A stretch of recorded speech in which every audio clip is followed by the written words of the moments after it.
What's up, everybody? It's Ryan Stewman here, and I want to talk to you, have a real talk with you about real money. You see, I've got my glasses on, so I'm trying to appear smart here. But I want to make a disclaimer for you. I'm not a financial advisor. I'm not licensed to do anything but drive a vehicle and a motorcycle, okay? So what I tell you, take with a grain of salt. Whether you want to believe it or not, that's entirely up to you. I'm just going to speak from my personal experience with money, okay?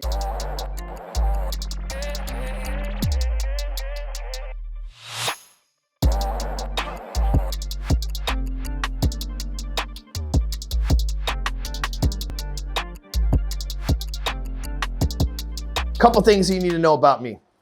If you never listened to any of my podcasts or watched any of my videos, I don't want you to think that I'm some super ultra wealthy rich person, because that I'm not. And by some people's measure, I might be wealthy or rich, but by my own personal measure, I'm just a little bit above middle class. I grew up in a very low income family in a low income neighborhood and ran the streets, made a bunch of bad decisions. I wasn't financially educated by any institution, but I have read hundreds, if not thousands of books on money, and I've taken my own conclusions and built my own lifestyle around it. And what I'm saying is I have friends that run multi-9 and 10-figure businesses. So when I'm around them, which is pretty often, I feel poor. I'm the poorest person in the room. So I'm not going to stand here like most internet marketers and be like, look at me, I'm rich, fucking blah, blah, blah. Now, have I flown in private jets? Yes, plenty of times. Do I own some really cool cars? Absolutely, I do. I have a Rolls-Royce, McLaren, Lamborghini, Range Rover, nice F-150 with a lift kit, got some ATVs. I live in a very nice house, a 7-figure home. And I don't say those things to brag to you. I'm just telling you who I am. But at the same time, I don't feel like I'm this super ultra wealthy person. So if you're looking for advice from somebody who's trying to flex on you a little bit and tell you how much money they make and stuff like that, my net worth is between me, my CFO, my financial advisor, my CPA, and the IRS. It's not between you and I. Whether I'm worth millions or hundreds or a dollar or $10 billion, you're not going to find that out on this video.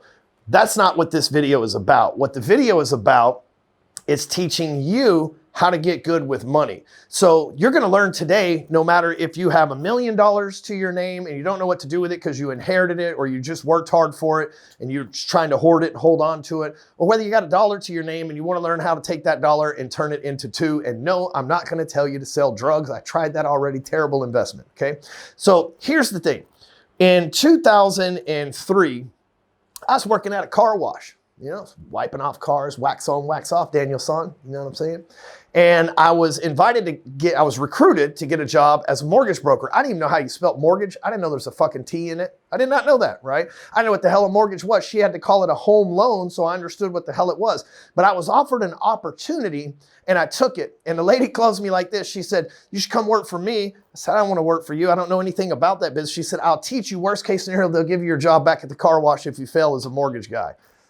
All right, sold. So I show up to the mortgage job, and I don't know anything, right? These bankers are wearing Armani belts, which I still don't have. My wife one time bought me a Salvador fucking Ferragamo, origami, whatever the hell it's called, belt, and I've never even worn it, right? It's like worst Christmas ever, because I'm like, who the fuck spends $500 on a belt? This is a fucking terrible investment. That's my mentality, right?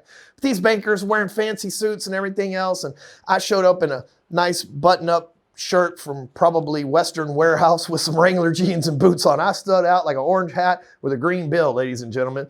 But what I had, they didn't have, was a work ethic. So I started learning lending guidelines. I didn't understand anything about mortgages, so I read rate sheets. I read the underwriting guidelines, which was very fucking mind-numbing and boring at the time, but I did the work to learn this stuff, okay? Throughout the next decade, I would review multiple thousands of financial statements, tax returns, credit reports. I would see the people who got denied for loans and go, well, don't do that shit. And the people who got approved for anything they want go, do that shit, right? That's how I learned the things that I'm going to teach you today. The first thing you got to know about money And this is actually a biblical principle, the good old Bible. It's a biblical principle that is undeniable in anybody's life. You can deny and not believe in a lot of things in the Bible. I'm not going to preach to you, but this is a biblical principle. Okay, it says this in the book of Proverbs, amongst other places. Money that's gained quickly will spread wings and fly away like an eagle in the middle of the night, which means fast money will equally disappear fast. Think about this. A guy gets an NFL contract for $10 million. He goes and buys a $5 million house, a Ferrari, pays his tax bill. He's broke as shit. Okay? Person wins the lottery. They go buy a yacht, a fancy $1 million house. They get the tax bill. They buy a fucking Lamborghini. They're broke, right? The reason why is because they got that money overnight and they didn't feel like they deserved it or earned it, right? When you're playing ball, you feel like, oh, this is something I do for fun and I'm getting paid for it. Oftentimes, they don't treat it the same. Now, there's people like Shaq and my friend Byron Jones and Roger Staubach who've done really well with their money. Kobe Bryant was another great example. They didn't just blow it all. Plus, they earned a lot of money. It's a little bit different than a $5 million contract, a $1 million house, paying your agent. And anyway, right? So a lot of people don't have a concept of money. But since I read all of these financial statements, I got to see people who had $1 million in their 401ks. They had $1 million house that they put 50% down on, right? They had low debt. I also seen people that had hundreds of thousands of dollars worth of credit card debt carrying a 30% interest rate. So I got to learn how money worked, what the banks look for, and what the successful person did minus what the unsuccessful person did. Okay, what got somebody approved, what got somebody denied. So in 2006, I started this practice. I realized that I had to change the way that I did things, right? Because I came up in the mortgage business. I went from making probably $40,000, maybe $50,000 a year as a car wash guy that I got paid $800, $900, sometimes $1,200 a week for the sales that I made, to doing mortgages where within 30 days, I think it was 45 days, I had made like $25,000, right? So again, it's like, oh shit, I'm rich. At the time, I felt like I was rich, right? And so I had to learn some things along the way. I learned that when I made money, and probably a lot of you do this too, get a check on Friday, you go buy something, right? How many of you do that? You get a check on Friday, and you go buy something. I see 24, 25, 30-year-olds, they get a check on Friday, decent sized check from their sales commission. They go buy those fucking Ferragamo belts or origami belts or whatever the hell they're called. They go and they buy crazy Armani suits. They go and they blow bottle service in the club for $1,000, $1,500, which is mind boggling to me because you need to understand this. The dollar that you blow today is $10 a decade or two from now. So how inflation works. The money that you don't invest today costs you 10 to 100 times that money in the future. And you may not need the money today, but there will be a point in the future where you need that money. Okay. So you can't be just blowing your money. One time I had an employee of mine, he say, dude, when you were 25 and you were making $1 million a year, you had to have had bitches and balling out in the club and bottles and fucking all. Tell us about that. I said, I didn't do any of that shit. I didn't buy bottle service in the club till I was 35 years old, and I was doing that for events with clients. I still don't go out today and get a private booth. And I don't go to the fucking club. God, it's been years since I even do that anyway.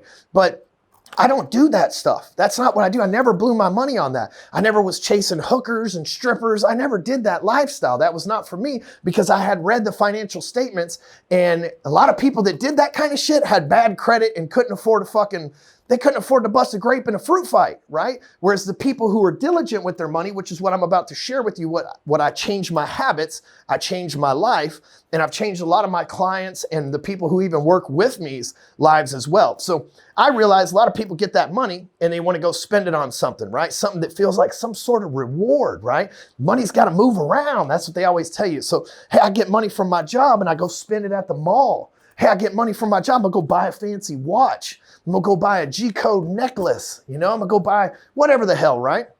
So I started thinking of money this way.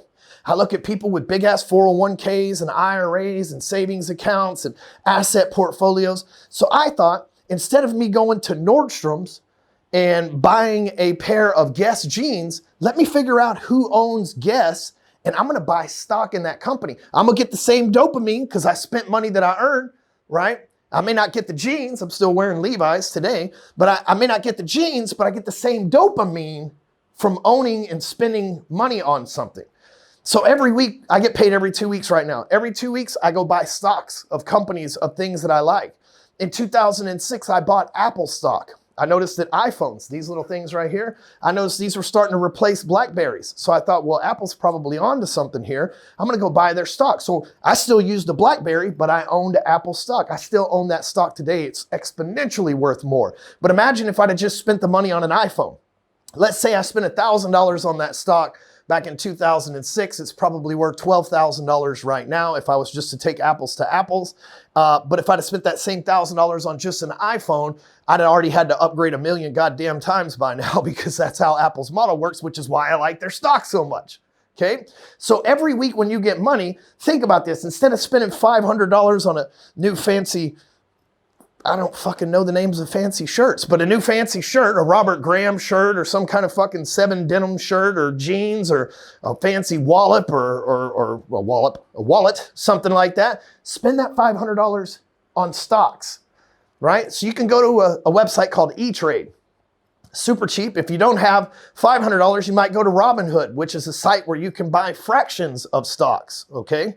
So you're going to go, and instead of spending that $500 on a ring or something that makes you feel good, go spend that same $500, or Amazon, go spend that same $500 on stock inside of a company. You still spent the money, you still get the dopamine, and guess what? 10 years from now, the stocks are going to go up. 10 years from now, that money's going to be worth more. 10 years from now, you're going to thank yourself, because I look at my stock portfolio now, which is rather large, but still small compared to a lot of my friends, and I'm thankful that I've been investing since 2006. It attributes to the bottom line of my net worth, and if you do it correctly, which I'm not going to talk about this part, it's tax deferred.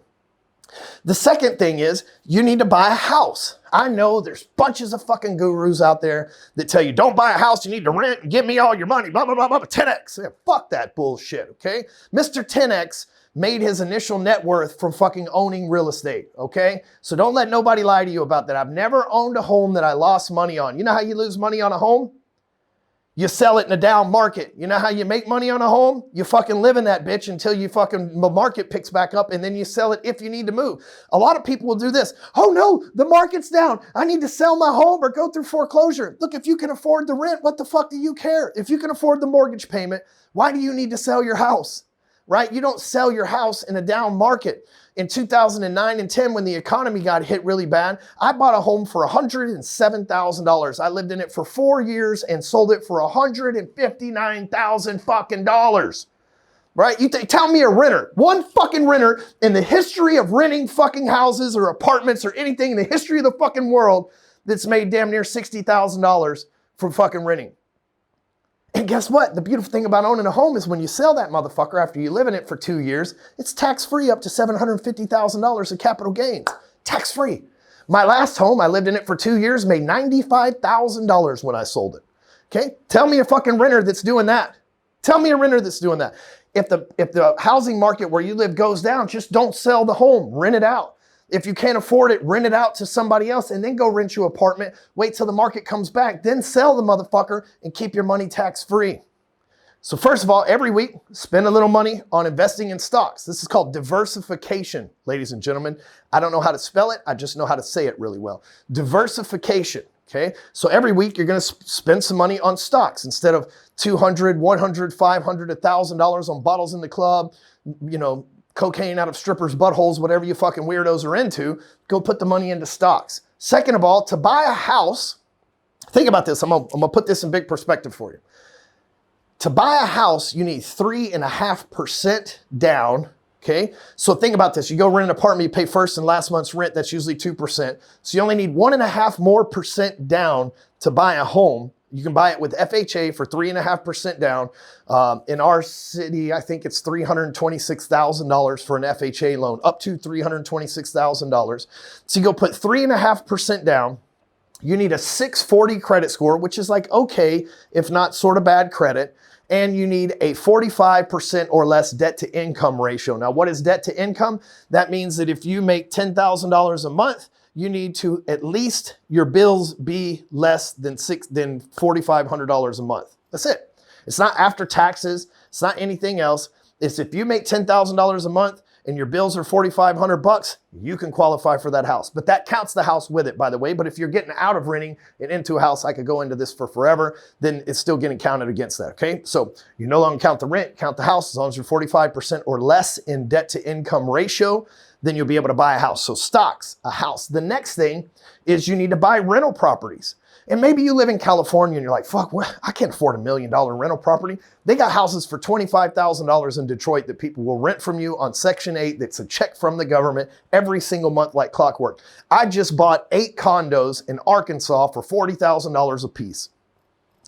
You don't have to buy big ass houses. Guess what? We're going to Airbnb these condos out. We actually just closed on them yesterday. We're going to Airbnb these condos out for $99 a night. The average person stays there for 4 days. My mortgage is covered 4 days a month. I don't have a mortgage, but if I had a mortgage, the mortgage would be covered in 4 days a month. My operating costs 4 days a month. That means I got another 25 days to 30 days, or 25 to 26 days a month. That's all profit that I get to keep. And it's only $100 a night. The average person stays up there where we got these at four nights. So if I rent it out twice a month, 6 months a year, I'm balling, motherfuckers. I'm balling. And it's not expensive real estate. I didn't need millions of dollars. I paid cash for these. And the reason why is if I didn't have cash, it would have only cost me $8,000 to buy each one of them. Could put $8,000. That's it to buy each one of them. Instead, we paid cash because we've been flipping and doing the house thing for a long time. Here's my plan on that. I own a bunch of properties instead of an apartment complex, and there's nothing wrong with apartment complexes. But I own a bunch of properties. If part of the fucking properties aren't performing well, guess what I do? I sell those part off, cash flow the rest. When you have an apartment complex, if you can't rent out an entire building, you can't just sell that building separately. You're like, well, fuck, nobody wants to live in building number 666. I don't know why, right? So it's different. For me, I'm looking at a whole entire portfolio. I get the entire portfolio cash flowing. Then all of a sudden I can go get a refinance loan against it. I can carry debt service on it. I can sell it off to somebody else for more than the properties are worth because then it's backed on the assets and cash flow. Okay, so stocks, own a home, real estate. These are the ways you get rich in the world. I don't give a fuck what no billion-dollar debt carrying guru fucking people out there say. I'm telling you the truth, right? From personal experience. My business is debt-free. Right? I keep a mortgage on my house. I don't pay cash for a house. It makes no sense. Interest rates right now, 3.5%, 4.5%. Sometimes if you get a cheaper house than I have, it's 2.5%. You want to make margins on your money. Surely you can take the cash that you would have put down on a house and make a bigger margin than 2.5%. Fuck, you can put it in a savings account and do that. You only need 6 months worth of savings. You don't need any more. If you go without a job for 6 months, you are in fucking trouble. Or you could be like right now, you're getting a stimulus check. It's better anyway. Okay, so stocks, own a home, invest in real estate. Those are 3 things that you can do to become long-term wealthy that will give you cash flow, appreciation, tax write-offs, and everything else. Now, if you want to get complicated, you can also buy into businesses, right? I have enough money now to where I loan businesses money. I loan them money in exchange for an interest rate, usually 10% over 90 days. And stocks in the company. So as the company appreciates and I get to exercise the options in my stock, I make cash flow there too, right? But here's the true wealth in America. It's not renting. It's not leasing. It's not buying fancy shit. It's owning things long-term, not owning things for a minute, not owning things for the short term, owning things long-term. Because when I was 20, the investments I made when I was 26 are paying me real big right now that I'm almost 41. But I kept these things long-term. So by the time I get ready to retire, I should retire somewhere around 9 figures rich because I started in my 20s. But if you're not in your 20s, it's okay. It's never too late.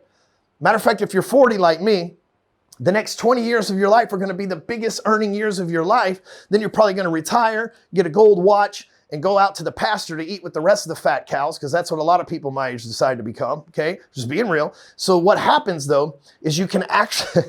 I had to say that shit. What happens, though, is you can actually live the rest of your life, retire at 65, and live the rest of your life on assets if you've done it right. But if you haven't invested over these next 20 years, if you haven't invested your money, guess what? You're going to retire and live on Social Security. That's a fucking joke. Where are you going to move? Thailand to live on that shit? You can't live on Social Security income in America unless you want to live in public housing projects. Okay? So start investing your money today. Now, if you're super leveraged on credit card debt, pay off 1 credit card at a time. Pay the minimum payments on all your other credit cards, pay off 1 credit card, put extra towards it till it's paid off. Take that extra, we call that the snowball effect. But if you want to have real wealth, it's not going to happen overnight. And when you look up and you're 40 like me, and you've got a multi-million-dollar net worth because of the great financial decisions you've made and ups and downs, economies, ins and outs of prisons, through and from divorces and everything else, and you still have a multi-million-dollar net worth, you're going to be really proud and you're going to hang on to that net worth because, again, today I'm worth millions of dollars. I'm wearing a $12 t-shirt from Amazon. I'm wearing a pair of Levi jeans that I got for $45 from Amazon. You can't see them, but I'm wearing Vans shoes that I paid $45 for. I don't have a closet full of Gucci's. I don't have a closet full of Armani suits. I've never fucking bought an Armani suit or a fucking any Italian suit shit in my life. It's not my style. It's not what I'm going to do. I'll go buy Armani stock off the European Stock Exchange, right? But I'm not going, which is MHVI, by the way, but I'm not going to spend $2,000, $3,000 on something that I'm going to wear once a year, once a week, once a month, probably fucking never. All right. So I just gave you some real inside, real game from a real motherfucker, not no fake guru. Fucking here's how you do this. Give me all your money and send you emails, want money. I know you think, damn, he's taking a lot of jabs at that guy because I'm telling you the shit that he's telling you is not true. The shit that he's telling you is not true. He's not spitting the truth, and he's not living the same things that he's telling you. Then guess what? You got a little money, you get 40, you can own a Lamborghini like me. Then if you get smart and you buy things the way that I buy things, you say, somebody else is taking the depreciation, I'm going to buy it, drive it for a little while, sell it. You'll never lose money on anything your whole life. So with that being said, if you dug this video, share it, send it in an email, put it on social media, text it to somebody. If you work in financial services, share this with your clients so they can start building long-term wealth. If you're a sales guy, man, don't blow your commission checks, invest them. Catch you on the next one.